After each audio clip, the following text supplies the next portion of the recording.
your mind off it and get on something else. Well, what the demons can actually do is put an image in your imagination, put the perspective that will elicit the emotion of anger or sadness or rage or whatever in your imagination, and they can move the cogitative power to do this.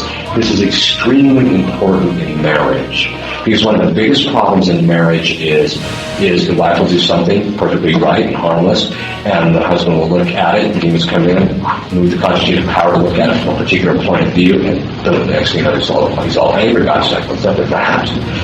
Well, and that tells you something, you know. You have to be really careful, because they're right in the middle of those kinds of things to try and cause disharmony, so that they can move these various faculties in us. But the faculties that are purely spiritual, part of which is the intellect and our will, they cannot affect.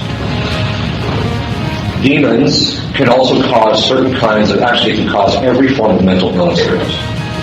Every form. That doesn't mean everybody who's mentally ill is demonically influenced. There's some people that are authentically mentally ill. One time I got a phone call from the Chancery when I was in Omaha, and they said, this woman thinks she's possessed. Would you see her? I said, yeah. So I set up an appointment. Her husband called me and said, she's not possessed. She's just nuts.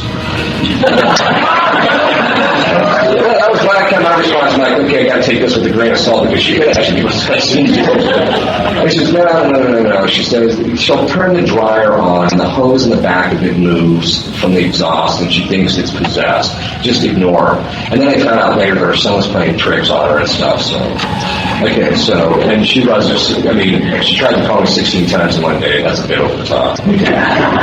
So, some people are legitimately mentally ill with no connection to demonic influence. But a lot of people aren't. And a lot of people are mentally ill because of demonic influence. And very often you can get rid of demonic influence underneath the influence of something that's perfectly normal.